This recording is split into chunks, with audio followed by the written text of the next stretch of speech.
berjalan di air, bisa terbang, bisa ngeramal, bisa mengubah korong jadi emas. Misal itu ya. Pilihannya cuma dua. Kalau tidak karomah, maka dia diganggu atau dibantu bangsa jin. Ya. Apa saja? Satu, karomah. Dua, diganggu jin. Ya. Apa bedanya? Bedanya gampang. Karomah itu datang dari ketakwaan yang luar biasa kepada Allah. Soleh dia, ya. Maka misal nih, ada orang bisa ngeramal, bener ngeramalnya selalu benar. Tapi punten, gak bertakwa, gak sholat. Kalau perempuan tidak menutup aurat, maka pilihannya tadi diganggu atau dibantu bangsa jin. Terlepas dia tahu atau enggak. Ya. Karena tadi karomah itu datang dari ketakwaan dan ciri selanjutnya dia nggak bisa dilatih, nggak bisa dilatih. Brand tuh tahu-tahu Allah berikan kelebihan. Ciri selanjutnya lagi, kadang dia tahu, kadang ada yang tidak tahu. Kalau tahu pun pasti disembunyikan. Nggak pengen, ayo tonton nih, saya bisa terbang, saya bisa apa? Karena takut nanti orang yang imannya nggak siap jadi nyembah dianya, jadi kepada dianya bukan kepada Allahnya. Nggak mau merusak tauhid. Ya. Nanti kita dari sini belajar juga esensinya tauhid. Ya. Itu kalau dibantu jin, ya udah dibantu dengan tujuan tertentu. Karena tentu bangsa jin nggak mau ngebantu cuma-cuma. Ya. Bahkan pun dan izin ya, termasuk yang namanya anak indigo, tahu? Ya, sama itu diganggu atau dibantu. Ya. Itu kalau indigo. Kalau indigo,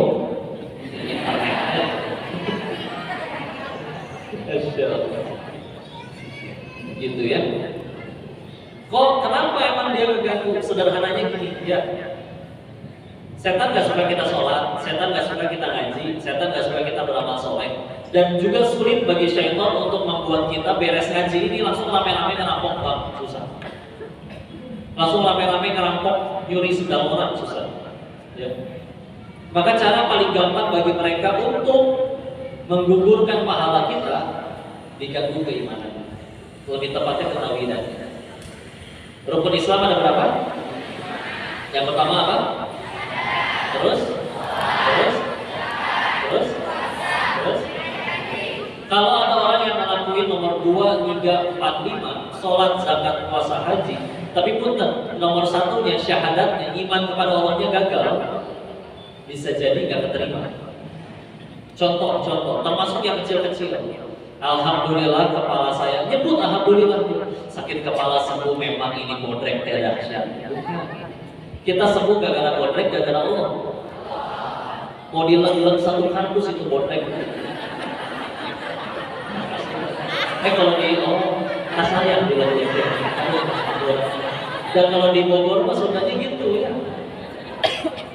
Dan saya ngikut-ngikutin pakai Sunda dikit-dikit. Dan saya pakai Mandarin, teteh lebih pusing. Ya. Mau minum obat satu kardus, Allah nggak kasih sembuh nggak? Ya. Termasuk misalkan, jangan foto bertiga, nanti yang di tengah mati duluan. Yang foto dia bakal mati. Ya. Kiri kanan yang nggak dipoto dia bakal mati. Ya. Cuma kan pertanyaannya yang penting, matinya dalam keadaan seperti apa? Mati itu bukan bicara mati karena apa, tapi lebih tepatnya mati sedang apa. Oh, matinya gara-gara COVID, tapi waktu lagi sedang sujud terakhir. Husnul Khotimah, amalnya. Pengen ke surga? Siap ke surganya sekarang? Tapi kalau dijamin pas di surga, masa nggak mau? Atau misalkan, meninggalnya mah di masjid, soleh atau enggak, tapi pas lagi nyolong speaker ketipan. Berarti Husnul Khotimah, yang penting sedang apa? Letak istiqomah teh biar standby, kapan aja dipanggil teh sedia. Itu pada berdiri nggak duduk?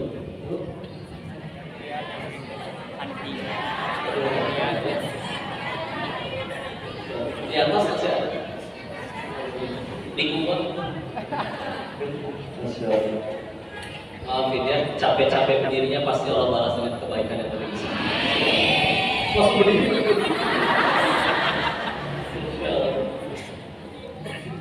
Jadi gitu ya. Termasuk apalagi lewat di tempat yang ada pohon gedenya, punten ba, gak ganggu, gak usah, beneran jangan. Seolah-olah meyakini ada selain Allah yang bisa mencelakai kita, enggak bisa. Kumpul semua tuh satu jin, satu planet bumi, Allah nggak kasih izin, selai rambut pun nggak akan jatuh. Ya, itu diganggu gitu ya. Karena cara mereka ganggu itu bikin ada ambil pelajaran dari kisah ini ya. Ada guru ngaji kami, dia ngajar ngaji pengajian keluarga, kumpul keluarga besar di rumah. Seiring berjalannya waktu, ada satu pemuda yang biasanya ikut ngaji, jadi nggak pernah datang lagi. Maka ditanyakan ke orang tuanya, si anak muda itu kemana ya? Apa kuliah di luar kota, kan kos, jadi nggak pernah ikut ngaji lagi? Maka dijawab, ada itu di kamar. Di kamar, terus kenapa nggak ikut ngaji? Dijawab malam coba. Iya, dia lagi kemasukan arwah si kakek. Percaya tidak? Kan ditanya lagi kan, itu tahunya arwah si kakek dari mana? Karena ditanya apapun tentang si kakek dia tahu. Oh gitu, maka yuk dijelasinnya. Orang meninggal, ya. Satu lapor, nggak ada yang nyembuhin itu. Ya. Orang meninggal, nggak ada lagi yang namanya gentayangan. Udah lagi ripuh di alam barzakh mikirin urusannya sendiri. Kalau soleh aman, tidur sampai hari kiamat. Kalau nggak soleh, nggak. Boro-boro pulang, ya. Nyari itu tangan saya mana? Nggak ada. Ya. Pernah dengar ada yang katanya kalau malam Jumat gak baca Yasin, nanti keluarganya datang ke rumah melihat, anak cucu saya gak baca Yasin. Izin mengkoreksi ya. Pernah ditanyakan ke guru hadis kami, ahli hadis disebutkan itu hadisnya palsu. Baca Yasinnya masih lancar, enggak, terusin. Bagus namanya baca Quran ya.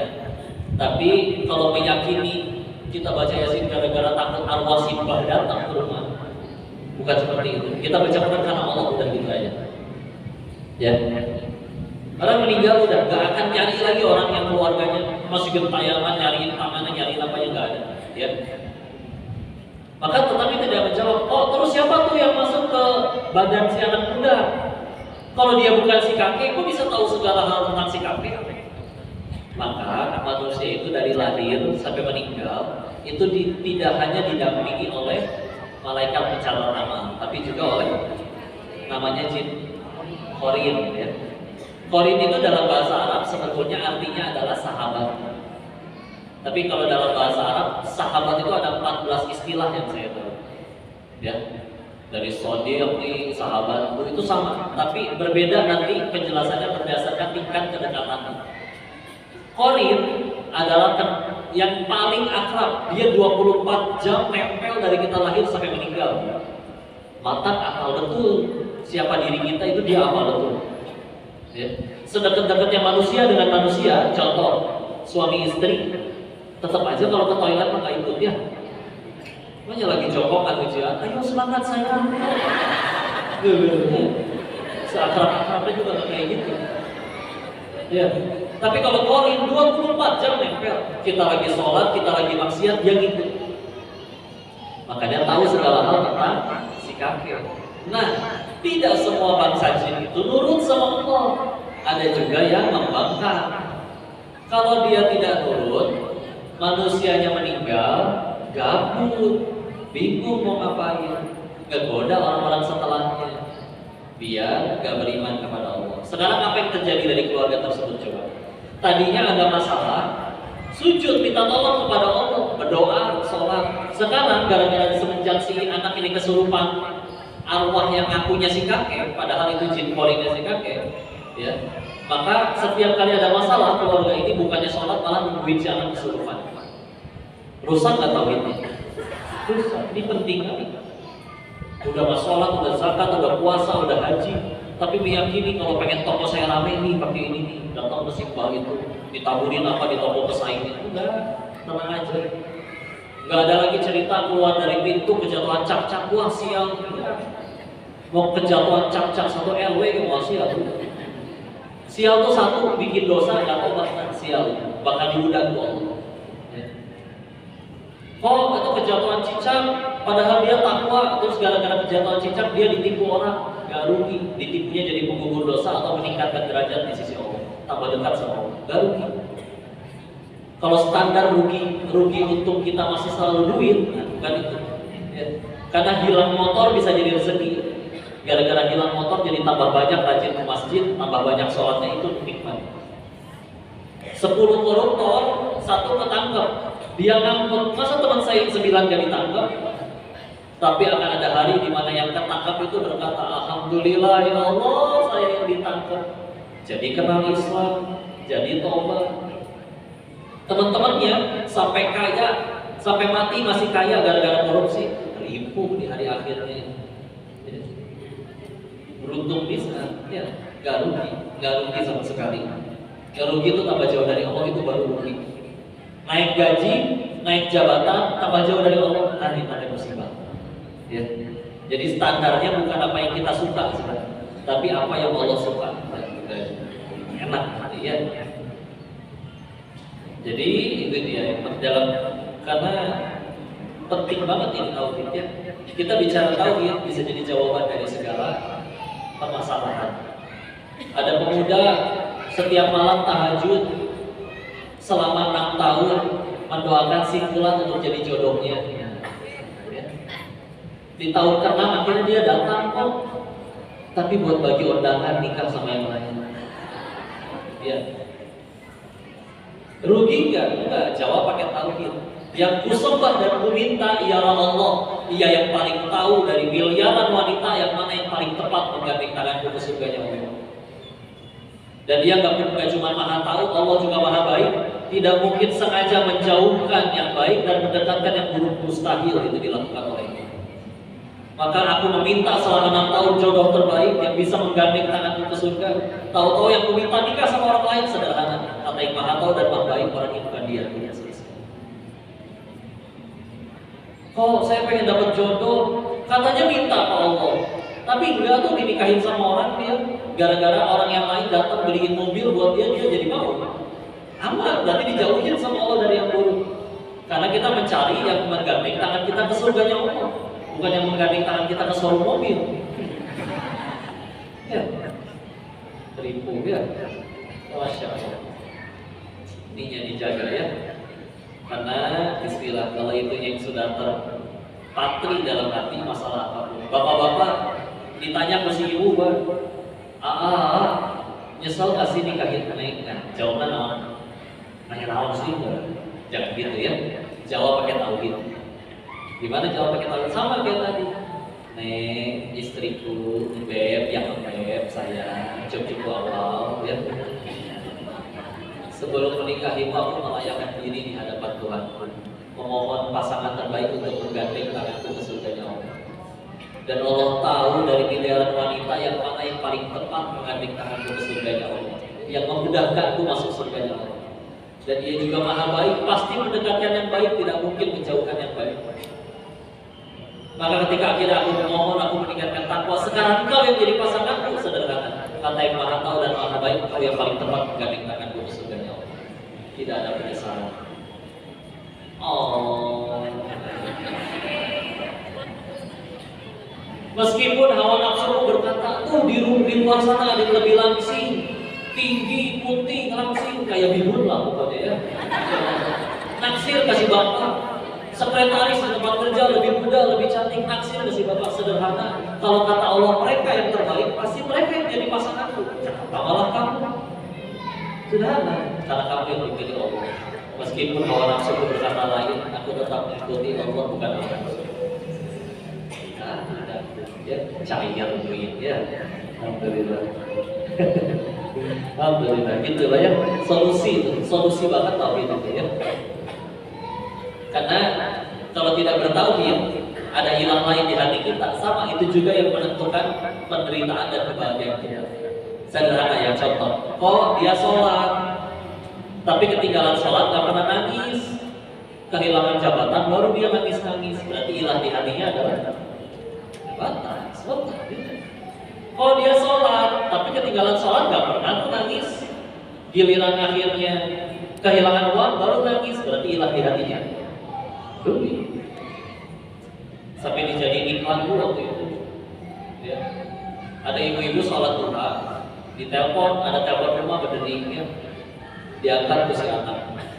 Ditanya sama telepon, "Nah, ini tante, mama kamu mana?" "Lagi sholat duha tante." Si ibu teh senang, Masya Allah.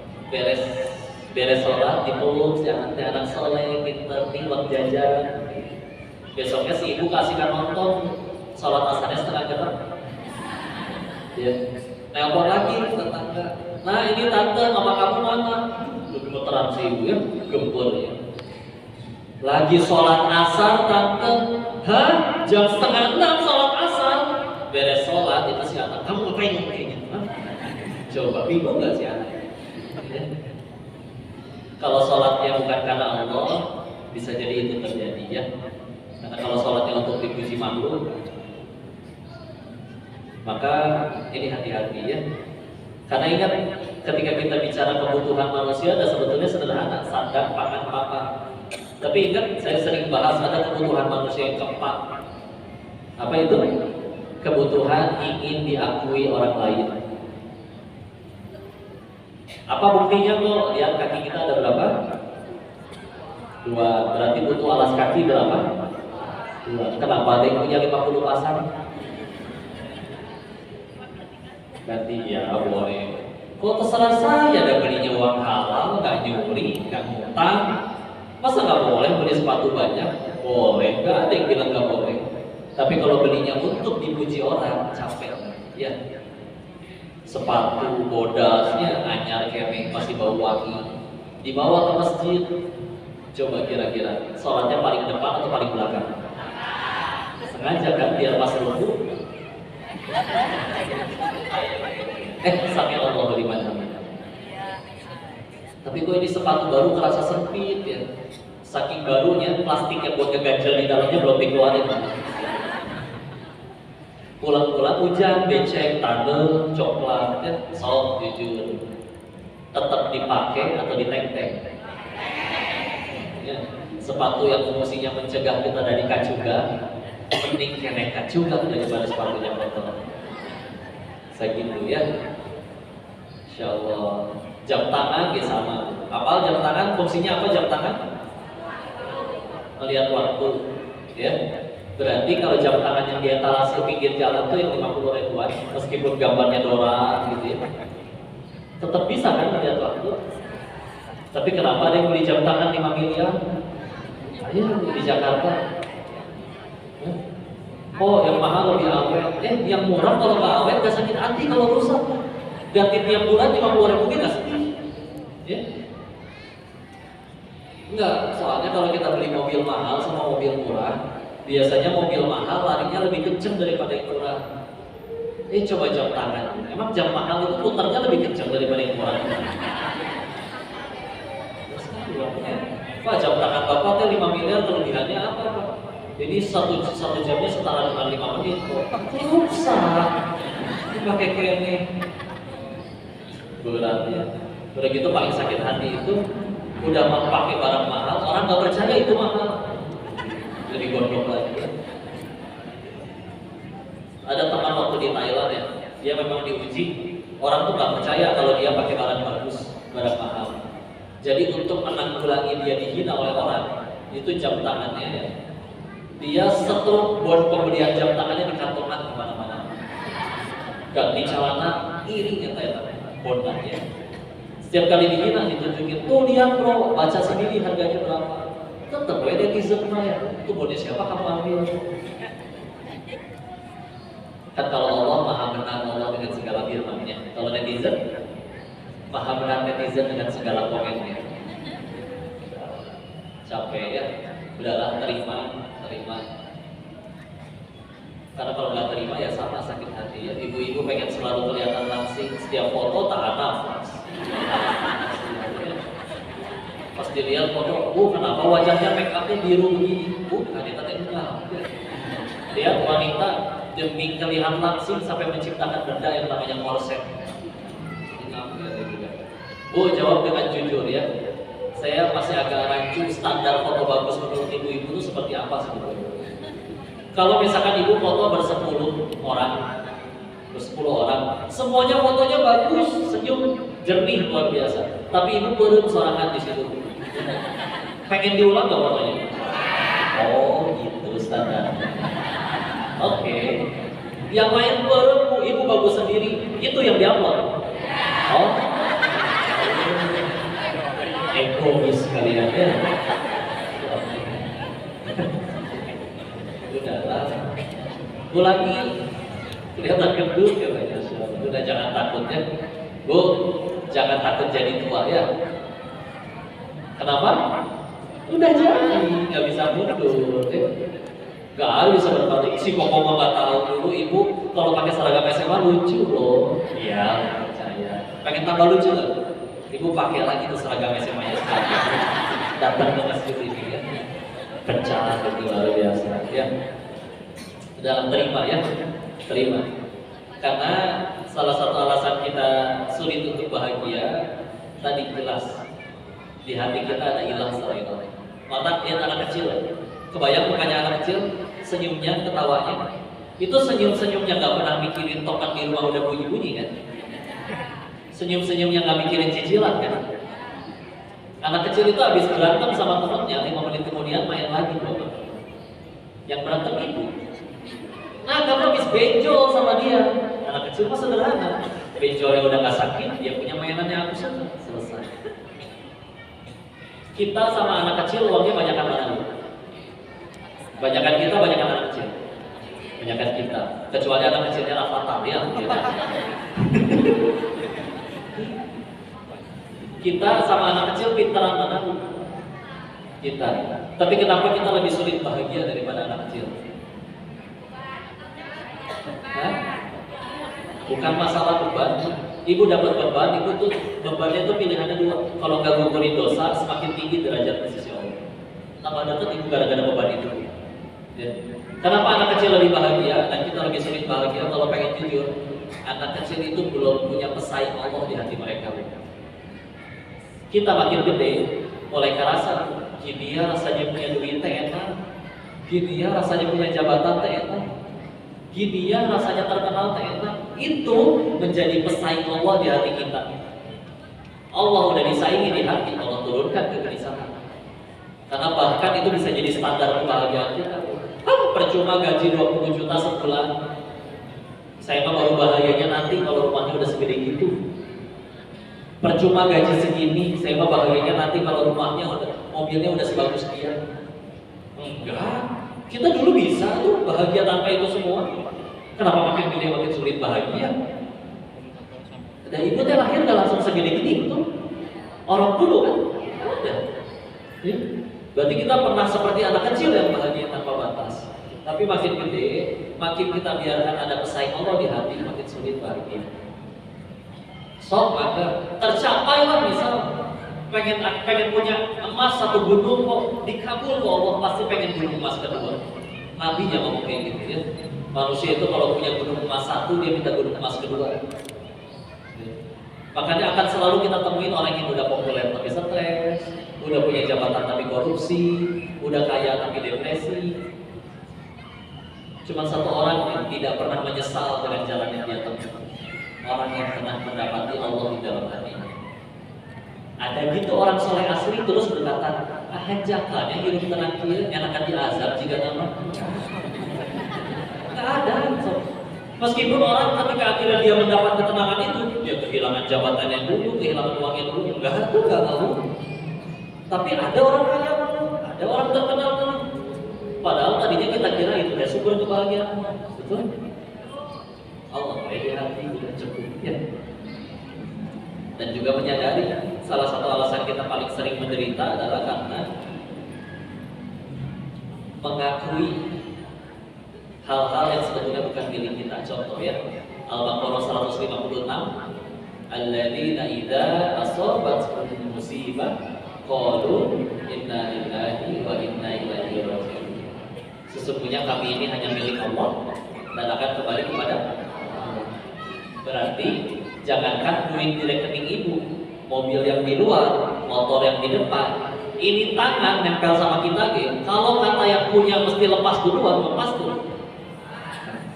Bukan punya kita. Tapi kan orang kalau kehilangan sedih, enggak. Contoh ya, nanti pulang motornya hilang, sedih nggak?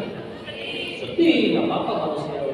Tapi ada Pak, Bu, namanya Pak Burhan, tinggalnya di desa Sragen, RT 4 RW 4. Pokoknya ibu nggak kenal pokoknya. Nah, si bapak yang tidak dikenal itu motornya juga hilang, ibu sedih. Enggak, kenapa? Satu nggak kenal, dua yang penting bukan punya saya. Ya kan? Sama kayak ibu-ibu yang berkata, saya nggak apa-apa kok poligami. Itu syariat Islam. Asal satu syaratnya, jangan suami saya. Gitu Bu ya. Enggak, kalau manusia itu sedih karena kehilangan, maka satu orang hilang motor, satu dunia harusnya sedih. Tapi enggak, kita baru sedih ketika kehilangan sesuatu yang kita akui sebagai milik kita. Ya. Dan aslinya kata Allah Qur'an 156, tadi titip katanya. Ibarat gini lah, hamba nih titip ya, buat bukan buat kamu. Inilah, Bu, saya mau ke air, titip handphone boleh? Saya keluar dari air, Bu, saya boleh ambil handphone saya tadi? Ibu ngambek nggak ya saya ambil handphone saya? Enggak, karena emang ini punya. Masa diambil, ya kan? Bukan punya itu soalnya. Tapi kadang kita nggak kayak gitu ke Allah. Ya, hamba nih ya, harta, jabatan, popularitas, kekuasaan. Titipan buat nyari tahu, kamu tambah baik atau tambah rusak? Tambah rusak, tambah jauh dari Allah, jadi sombong gara-gara jabatannya, jadi sombong gara-gara hartanya. Diambil tuh Allah sama yang punya. Pas diambil kita nggak terima. Ini kan punya aku. Ini kan aku rintis puluhan tahun. Gimana? Aku nggak sedih. Bukan punya dirinya, tapi diambil aku. Tapi mau diambil kok bukan karena Allahnya jahat, tapi justru menyelamatkan karena kita gak lulus ujian. Inilah anak kecil doyannya makan apa Bu? Permen. Dia udah sakit gigi masih makan permen. Ibu ambil gak permennya? Ambil. Si anak berkata ketika permennya diambil, jahat si mama. Beli gelang emas baru aja bisa. Permen gak dikasih, jahat si mama. Ditanya si ibu oleh tetangganya, Bu, ibu ngambil permen si anak karena benci atau karena sayang? Saya nggak pengen si anak sakit gigi lagi. Sama, kita ketika diambil oleh Allah, bukan Allah benci.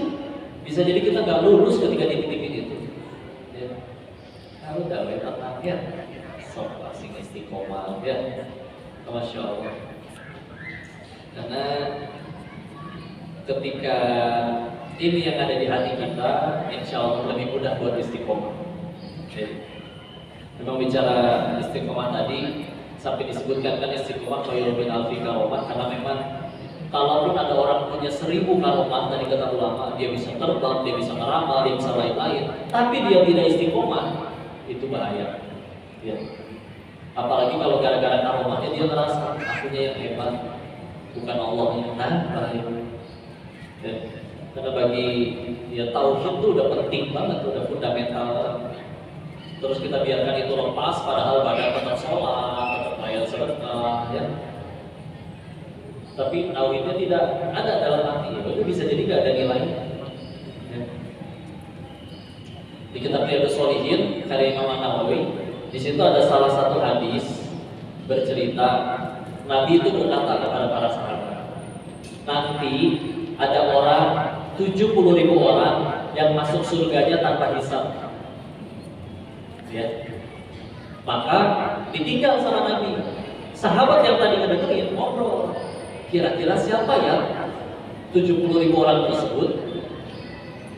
Ini Bu, kira-kira Bu, kalau kami berikan info ada orang yang masuk surga tanpa hisab, kira-kira apa amalannya Bu? Ada yang bilang ahli sedekah, ada yang bilang ahli tahajud, ada yang bilang ahli Quran. Tahu pikiran sahabat di zaman itu kan ditinggal sama Nabi. Sahabat kan ngobrol kan.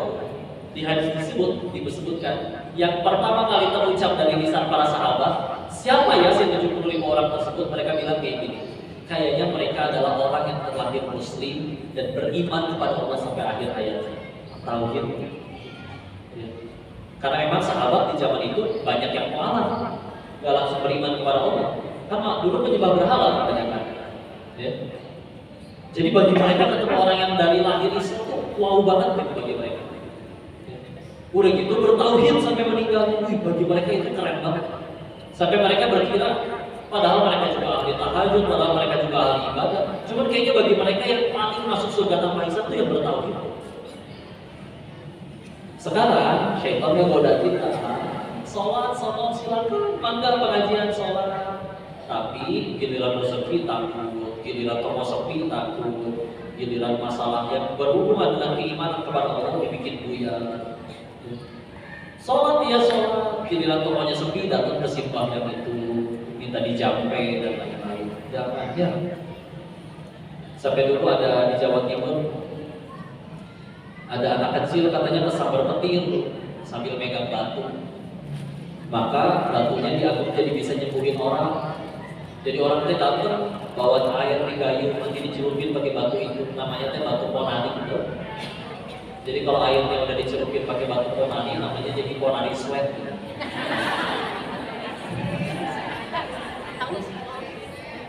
Oh udah ganti, udah ganti katanya jadi ponari.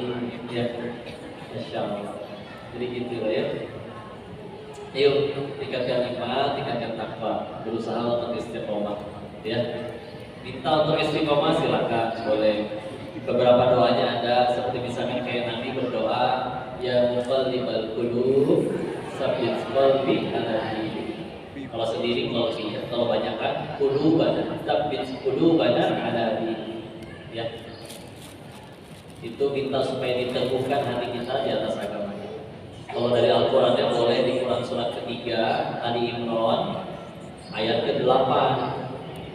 Surat ketiga ayat 8. Rabbana la tuzigh qulubana ba'da idh hadaitana wa hab lana min ladunka rahmah innaka antal wahhab. Itu minta supaya di istiqomahkan, kita diteguhkan dalam petunjuk Allah. Setelah jangan dipalingkan hati kita setelah diberi petunjuk Allah. Jadi tetap dalam petunjuk.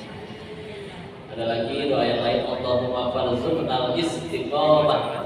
Ya Tuhanku, berikan aku rezeki untuk bisa istiqomah. Jadi dari cara berdoanya aja udah jelas ya. Mereka menyebutkan bahwa istiqomah itu rezeki. Farzuqnal istiqomah. Minta rezeki berupa istiqomah. Kadang-kadang bagi kita rezeki itu transferan ya, duit, cash, mobil gitu ya. Enggak, bagi mereka bisa istiqomah kan rezeki luar biasa. Dari cara doanya juga beda ya. Allahumma farzuqnal istiqomah. Ya. Silakan. Sama paling jagalah lingkungannya. Yuk, kalau kira-kira dengan lingkungan itu kita masih diajaknya jauh dari Allah terus, bukan dimusuhin, bukan, jaga jarak dulu ya. Ada yang istilahnya uzlah. Kalau dulu Nabi uzlahnya menyendirinya masuk ke dalam gua Hiro sampai akhirnya terima wahyu. Kita sekarang nggak usah nyari gua ya. Nyari gua di mana ya? Di Ciparai ada gua. Oh ya, menyendiri itu bisa ya udah, jaga jarak dulu sama teman-teman yang ngajak maksiat. Bukan dimusuhin, bukan. Suatu saat kita udah bisa istiqomah, kita balik lagi ke mereka. Siapa tahu bisa jadi jalan dakwah bagi mereka. Ya. Karena memang bahkan Nabi menyebutkan di hadis yang lain, Rasulullah SAW yang maknanya, kalau ada orang yang bisa bertahan di tengah masyarakat, bertahan menghadapi godaan dari masyarakat tersebut, dia bisa istiqomah dalam ketaatan, itu lebih baik daripada yang tinggal sendirian di atas gunung menyendiri. Tapi dia menyendiri pun beribadah. Karena ujiannya lebih berat gitu kan. Dan kita juga berusaha jadi rahmat bagi seluruh alam di situ. Dibalik kebaikan, nasihat kebaikan. Ya, habis sebenarnya, insya Allah. Jadi begitu, silakan dijaga dan sekali lagi ingat bahwa kita jadi hebat itu ditolong Allah, bukan kitanya yang hebat. Maka layakan diri kita agar layak ditolong Allah. Mumpung banyakkan perempuannya, saya pengen berpesan dulu ya. Saya bertanya dulu. Di sini adakah yang pacaran? Enggak, ngetesnya gampang ya. Bukan cuma pacaran, WA-an sama yang lawan jenis padahal nggak penting, bukan urusan darurat, juga jangan ya. Kalau misalkan kalian kenal ada yang seperti itu, silakan bisikan astagfirullah ke telinga kanannya. Itu dia temannya, astagfirullah. Beneran ya? Di dalam Islam itu wanita dimuliakan, mulia bisa. Sampai disuruh ditutup, orang bilang wanita paling mulia katanya Ratu Inggris, bohong. Ratu Inggris masih bisa disentuh orang, ketemu tamu negara dia salaman, cipika-cipiki. Kalian setiap wanita lebih mulia daripada sekadar Ratu Inggris. Ya, sampai ada surat perempuan kan di dalam Al-Quran, nah, bisa. Tapi surat Al-Rijal kan, surat lelaki. Dan kalau ada laki-laki ingin menyentuh kalian, syaratnya sama. Buat perjanjian dengan sang pencipta wanitanya. Bisa bergoliro, termasuk di dalamnya menjaga, melindungi, menafkahi lahir dan batin, mendidik, lengkap semuanya. Kalau ngelakuin itu aja nggak berani, jangankan menyentuh, menatapnya saja pun tidak berhak laki-laki. Serius ya, dijaga. Karena yang lebih nanti perempuannya. Maka misalkan kalian punya Instagram yang akuat, punya. Misalkan Instagram kalian di-DM oleh Son Joongki, misal, atau misalkan 7 personil BTS mualaf semuanya, saking solehnya mereka hafal 31 juz, offset ya, dan mereka siap untuk menjadi suami ke-1 sampai suami ke-7 kalian, namanya geng ngayal ya, serakah. Apapun yang datang, siapapun yang datang, tapi ngajaknya pacaran, berkata cinta, jawab dengan tegas, halalkan atau tinggalkan.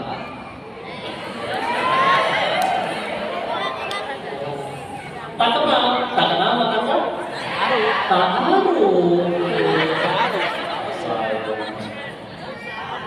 Ya, nanti dia berkata, tapi Neng, aku beneran sayang sama Neng. Kalau beneran sayang silakan, Bapak standby di rumah tiap pada Isya. Jangan lupa bawa martabak. Atau si modalnya, Insya Allah. Enggak, karena kalau manusia cinta sama manusia lainnya, pasti ingin bersama selalu dengan orang yang dia cinta itu. Masalahnya kan di dunia nggak bisa selamanya, terpisah jalan, terpisah maut. Terus dia ngakunya sayang, tapi nggak ngajak ke surga, tempat untuk bahagia selamanya. Ya. Ngakunya sayang, tapi nggak ngajak ke surga, ngajaknya ke hotel berduaan. Berarti omong kosong. Ulangi. Ngakunya sayang, tapi gak berani nemuin walinya, anaknya aja terus yang ditungguin di pengkolan. Berarti omong sederhana, gitu aja. Biasanya ada yang ngeles berkata, oh kami mah gak pacaran, tapi setiap jam 3 dia suka WA gitu, dia bangunin tahajud. Nah, ya. Pertanyaannya cuma satu ya, jawab dengan jujur. Kalian yakin cuma kalian doang yang di WA? Laki-laki mah piau berarti ya. Ntar ada yang kecamplok baru itu yang disikat. Ya, berkata lagi nanti yang lain, oh kami mah gak pacaran, pergi juga selalu ke pengajian, oh di motor juga dihalangi tas biar gak kena-kena. Nyampe pengajian, pematerinya bicara tentang dilarang pacaran. Yang laki-laki WA ke perempuan, sabar sayang, ini ujian bagi kita. Paling ngeliyut, curangmu. Itu namanya playboy syariah. Dikira apa aja yang ada syariahnya. Hati-hati, jangan mau seganteng apapun, dia soleh asli nggak akan nyamperin kamu, nyamperin bapaknya. Ya, karena halalkan atau tinggalkan. Ya, bismillah ya. Udahlah, lagi ngomong di bulan Ramadan, lagi di majelis ilmu, penuh oleh malaikat. Ya, mustajab doa. Mari kita doakan kalau di sini atau ada yang kita kenal lagi berpacaran, kita doakan hari ini juga putus. Kencang gitu. Bagus kok putus, dia bisa jadi sama saya. Ya, gitu ya. Sok ya, tingkatin takwa, bismillah, berusaha istiqomah, jaga lingkungan. Sama satu paling terakhir ya, Beberapa guru kami ditanya tentang cara istiqomah berbeda-beda. Tapi kalau diri ini pribadi, cara paling mudahnya adalah ingat sama dosa. Karena ingat bahwa misalkan kalian orang dia cuma 5 waktu kok. 5 waktunya ini kadang telat. Zuhur 2:30, asar 5:30. Gak pernah duha loh, gak pernah tahajud, gak berdakwah. Yang kayak gitu masih bisa ke surga gak? Bisa. Kenapa? Karena saya tahu dosa dia gak sebanyak dosa saya. Yang lagi berbicara ini mudah banget bagi Allah dimatikan waktu lagi bermaksiat di Thailand waktu masih jadi bandar judi. Tapi Allah malah kasih kesempatan ketemu dengan guru-guru, bisa belajar ngaji, kumpul di masjid dengan orang soleh-solehan. Terus diri ini pengen males-malesan, gak pengen ningkatin takwa, gak pengen ngapalin, gak pengen ngaji, gak pengen berdakwah, ngerasa gak tahu diri di hadapan Allah. Udah bagus ditolong Allah, udah Allah matiin detik itu juga. Dikasih umur bukannya dipakai buat kebaikan, malah malas-malesan. Kita sendiri gak suka kan sama orang gak tahu diri. Maka jangan biarkan kita menjadi orang yang tidak tahu diri. Kok, tapi jangan segitunya tuh orang lain gak sholat Tuhan, gak dakwah, gak tahajud. Iya, dia malah punya dosa sebanyak saya. Saya dengan dosa sebanyak itu layak gak masuk surga? Kalau gak ningkatin amal. Maka setiap kali pengen futur dia malu. Ya, balik lagi. Tapi kan kamu udah tobat, ya, tapi gak pernah dapat SMS selamat tobat Anda telah diterima. Kalau ada yang senang saya di screenshot, pasang di status. Gara-gara dipajang di status, dia gak jadi diampun ke Allah. Jangan gitu ya. Itu sama paling terakhir wisata rohaninya kalau lagi futur. Wisata rohaninya kemana? Ketemu orang-orang yang